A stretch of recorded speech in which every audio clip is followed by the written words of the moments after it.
নমস্কার বন্ধুরা, শঙ্করী কিচেনে সকলকে স্বাগত।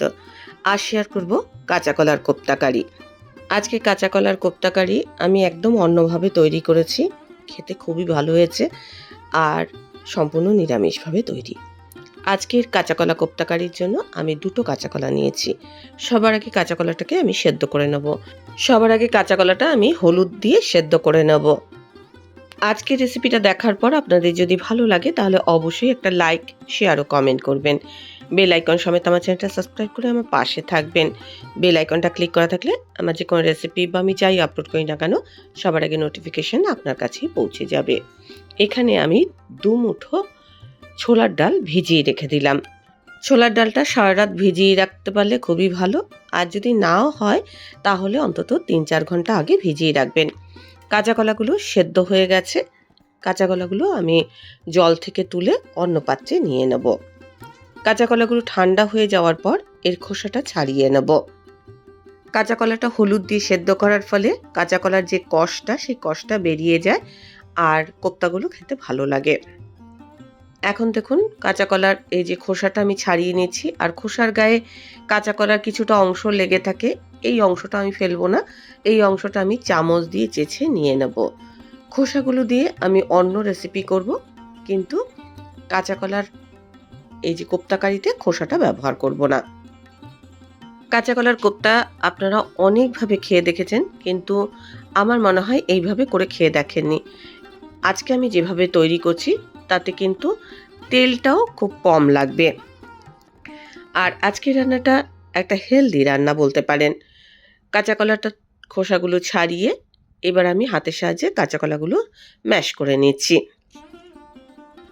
কাঁচা কলাগুলো দেখুন খুব ভালো সেদ্ধ হয়েছে। ছোলার ডালটা আমি মিক্সি জারে দিয়ে পেস্ট করে নেব। এখন কাঁচা কলার মধ্যে ছোলার ডালের পেস্টটা দিয়ে দিলাম।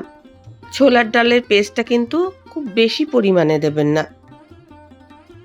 স্বাদ মতো নুন দিয়েছি, আর এর মধ্যে কিছু পরিমাণ ধনেপাতার কুচি দিচ্ছি।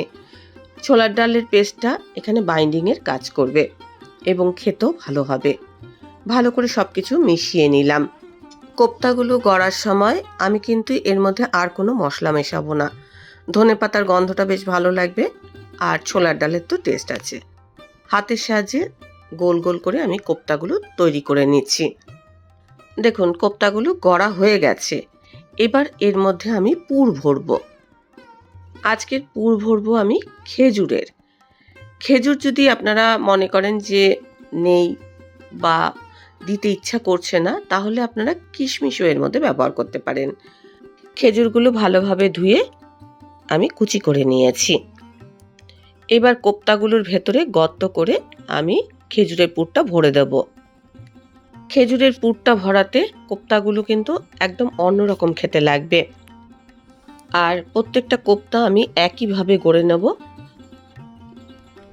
কোপ্তাগুলো গড়ার সময় এমনভাবেই পুরটা ভরবেন যাতে পুরটা ভেতরে থাকে, পুরটা যেন দেখা না যায়। হাতে একটু জল মেখে করলে দেখবেন হাতে এগুলো লাগছে না। তো আমি আবারও একটা কোপ্তার মধ্যে পুর ভরে আপনাদের দেখিয়ে দিচ্ছি। কোপ্তাগুলোর মধ্যে যদি খেজুরের পুর ভরেন খেতে কিন্তু একদম অন্যরকম স্বাদের লাগবে। ছোলার ডাল সঙ্গে খেজুরের স্বাদ, সঙ্গে কাঁচা কলা, সব মিলিয়ে এই কাঁচা কলার কোপ্তাটা খেতে খুবই ভালো লাগবে। একই পদ্ধতিতে সব কোপ্তাগুলো আমি গড়ে নিয়েছি। টমেটো আর পাকা লঙ্কার আমি একটা পেস্ট তৈরি করে নিয়েছি। এখানে 2টো টমেটো, 4টে পাকা লঙ্কা আছে। 1 চামচ গোটা জিরেকে শুকনো খোলায় ভেজে আমি রেখে দিচ্ছি। এটা পরে গুঁড়ো করে নেব। রান্নাটা করব সর্ষের তেলে। কড়াই আমি 3-4 চামচ মতো সর্ষের তেল দিয়েছি। তার মধ্যে একটা শুকনো লঙ্কা ফোড়ন দিয়ে দিয়েছি, একটা তেজপাতা, আর দিচ্ছি অল্প পরিমাণে 5 ফোড়ন। এবার দিয়ে দিচ্ছি 1 টেবিল চামচ মতো আদা বাটা।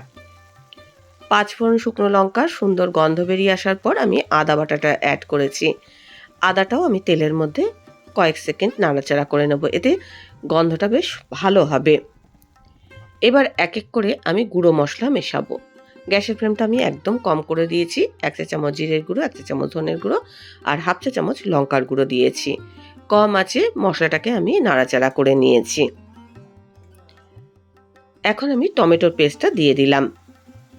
ভালো করে মশলাটা আমি কষিয়ে নেব, যাতে টমেটোর কাঁচা গন্ধটা একদম না থাকে। কষাতে কষাতে মশলা থেকে যখন তেল ছেড়ে আসবে তখন বুঝবেন যে মশলাটা কষানো হয়ে গেছে। মশলা কষানোর সময় আমি এর মধ্যে হলুদ গুঁড়ো দিয়ে দিলাম 1 চা চামচ, আর দিয়ে দিচ্ছি স্বাদ মতো নুন। ভালো করে কম আঁচে আমি মশলাটাকে কষিয়ে নিয়েছি। এখন দেখুন মশলার থেকে তেল ছাড়া ছাড়া মতো হয়ে এসছে। এবার আমি 1 কাপ মতো গরম জল এর মধ্যে অ্যাড করে দিয়েছি। ভালো করে এটা মিশিয়ে নিলাম। এবার কোপ্তাগুলো আমি এই মশলার মধ্যে দিয়ে দিচ্ছি। আমি কোপ্তাগুলো কিন্তু আজকে ভাজিনি, না ভেজে রান্নাটা করছি। আপনারা চাইলে কোপ্তাগুলো ভেজে রান্নাটা করতে পারেন, তবে এইভাবে করলেও কিন্তু আপনার স্বাদের কোনো তফাৎ বুঝতে পারবেন না। কম আঁচে চাপা দিয়ে আমি রান্না করেছি। কোপ্তাগুলোর মধ্যে যেহেতু ছোলার ডাল আছে, তাই কোপ্তাগুলো কিন্তু ছেড়েও যাবে না। এই সময় গ্যাসের ফ্লেমটা আমি একদম কম করে রেখেছি। কোপ্তাগুলো একটা সাইড ভাপিয়ে নেওয়ার পর আমি উল্টে আরেকটা সাইড ভাপানোর জন্য দিয়ে দিচ্ছি। এরকম করতে করতে এই যে জলটা দেখবেন একদম শুকিয়ে যাবে, এবং কোপ্তাগুলো কিন্তু ভেতরে ভেতরে সেদ্ধ হয়ে যাবে। ছোলার ডালটা তো আমি কাঁচা ব্যবহার করেছি, সেটা কিন্তু আস্তে আস্তে কিন্তু সেদ্ধ হতে থাকবে। 5 থেকে 7 মিনিট আমি একইভাবে কোপ্তাগুলো এপিট ওপিট করে কষিয়ে নিয়েছি। তেল কিন্তু ছাড়া ছাড়া মতো হয়ে এসছে। কোপ্তাগুলো কিন্তু ভেতর থেকে আস্তে আস্তে সেদ্ধ হয়েছে। এবার আমি পরিমাণ মতো গরম জল এর মধ্যে অ্যাড করলাম। অবশ্যই গরম জল অ্যাড করবেন, আর ভালো করে ফুটিয়ে নিচ্ছি। দেখুন একটা কোপ্তাও কিন্তু ভেঙে যায়নি। আমি 3-4টে চেরা কাঁচা লঙ্কা দিয়ে দিলাম, স্বাদ মতো চিনি দিয়ে দিচ্ছি। চাপা দিয়ে আমি খানিকক্ষণ ফুটিয়ে নেব। একদম শেষে আমি গরম মশলা বাটা দিলাম। এখানে লবঙ্গ, এলাচ, দারচিনি একসঙ্গে বেটে নিয়েছি। সঙ্গে দিচ্ছি 2 চা চামচ মতো ঘি আর ভাজা জিরের গুঁড়ো। এর যাতে ফ্লেভারটা খুব ভালোভাবে ঢুকে যায়, আমি তার জন্য 2-1 মিনিট চাপা দিয়ে স্ট্যান্ডিং টাইম দেব। তারপর পরিবেশনের জন্য এটা রেডি। কাঁচা কলার কোপ্তা কারি আপনি ভাত, রুটি, লুচি, পরোটা সবের সাথেই কিন্তু সার্ভ করতে পারেন। খুব কম তেল মশলাতেই এই রান্নাটা হয়ে যাবে। ভেতরে খেজুর থাকার জন্য এটার স্বাদটা একটু অন্যরকম হবে। আর আমি একদম অন্য পদ্ধতিতে এই রান্নাটা করেছি, আপনাদের ভেতরটা কেটে দেখিয়ে দিচ্ছি।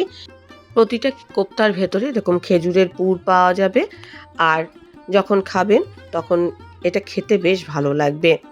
রেসিপিটা ভালো লাগলে অবশ্যই একটা লাইক দেবেন, প্রচুর প্রচুর শেয়ার করবেন। আমার চ্যানেলটা ভালো লাগলে অবশ্যই সাবস্ক্রাইব করে আমার পাশে থাকবেন। আজকের রেসিপি এই পর্যন্ত। দেখা হবে নতুন কোনো রেসিপি নিয়ে নতুন কোনো এপিসোডে। এতক্ষণ আমার সঙ্গে থাকার জন্য অনেক অনেক ধন্যবাদ।